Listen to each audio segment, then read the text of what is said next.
Boys and girls, we're to our last few elements of art. It's kind of an introduction to those elements. And these particular activities are a little bit more challenging, so I wanted to provide just a bit more guidance if you're not quite sure what to do. So for 3rd through 4th graders, for value, you are using a pencil to try and mimic these different values that go from light to dark. To use just a pencil to get that very light one all the way to the dark one, what you change is the amount of pressure that you're putting on the pencil. So when I'm trying to achieve this darker value, I'm going to push really hard. And that's going to give me the very darkest value I can get. Then of course I would push a little less hard here, a little less hard here. And then here I'm barely going to be putting any pressure on here at all. In fact, I may want to do just some very light lines and just even use my finger to blend that into kind of a soft gray effect. So that's what you're going to do here, dark to light. For the older kids, you are going to want to look at the front of this handout. You've got a value scale that's already built in. And then there are a number of different ways to achieve those light and dark values.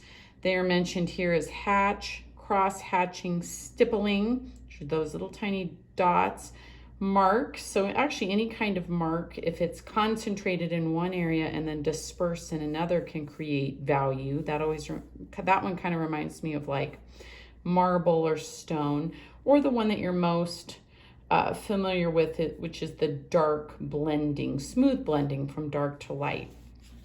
We've talked about tints and shades. You see that mentioned here. And then where to add highlights and shadows. The highlights and shadows always connect to the light source. So for here, I can see this light part of the apple, the light's coming in this way, and then on the opposite side, I have the darkest values or shading, and then the cast shadow here. So what you guys are gonna do is practice on some objects. Now you'll notice that I have little notes here. That's because I did some thinking ahead of time. And you may need to do this. This is going to ask you to shade each one of the forms. Now, feel free to pick whatever method you would want. If you're new to shading, the easiest thing to do would be to use this blending and just trying to get kind of a smooth transition rather than trying any of these other techniques. So what I've done is labeled a light source because that's really my key. I have these 3 going this direction, and then I switched on here, pretending like the light's coming in from this side. Then it's kind of like a logic puzzle where you're thinking about if the light source is coming down on the top, well, then the top is certainly going to be the lightest. Opposite the light source is where I'm going to have my cast shadows. You can see I've kind of sketched it out here, and I'm going to put that right up to the edge of the shape. Notice that the cast shadow kind of matches the shape of the original object, but its shape depends on the angle of the light. And you guys are familiar with this. If the sun's shining on you, your shadow's pretty short looking, but if it's at the very end of the day, your shadow can be cast very long. We're not going to worry about that part. I would just like to see if you can get the cast shadow on the correct side in roughly the right shape. So we're just trying this out. Then I'm looking to see that this side of my cube is going to be the darkest because it is opposite of the light. Here I've got a medium value because it's going to get some light, but certainly not as much as the top.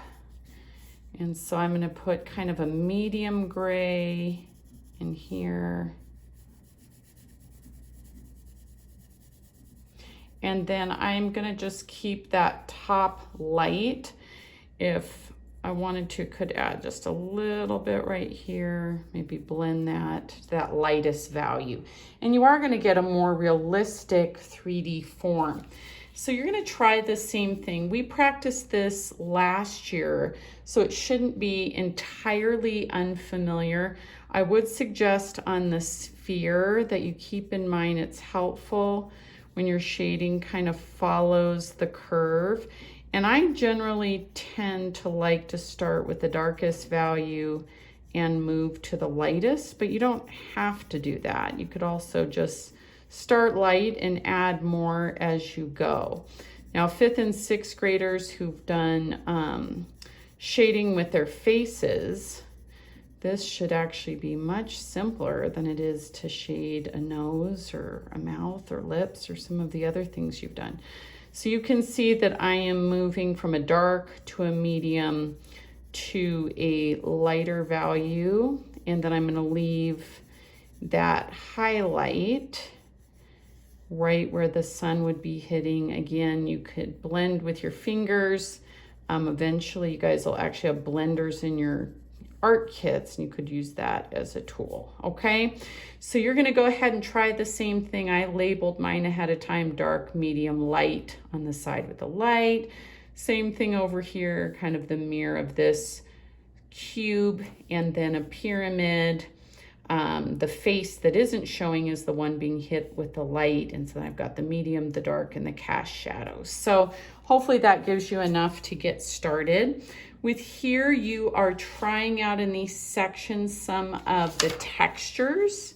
So give those a shot and see what you think. And then here you're shading a pear.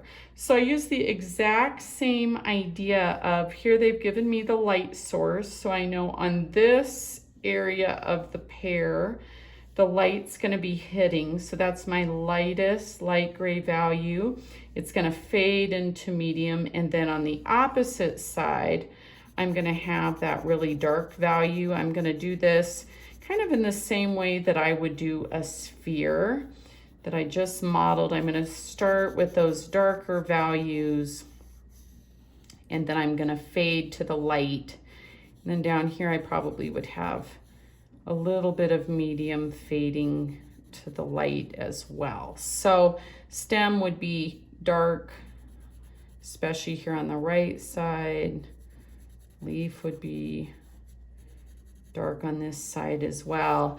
And so I'm going to concentrate my attention on fading from the dark to medium over here. The cast shadow, because the light's more toward the top, be kind of this roundish shape. So hopefully that gives you enough to get started. So the light, the medium, and then the dark along this shadow and edge. And remember that with value, we are looking for something relatively smooth. You guys do a value scale similar to the younger kids, except you're generating it yourself, trying to go from the dark to light. So go ahead and give that a shot. Hopefully this gave you a little bit of help.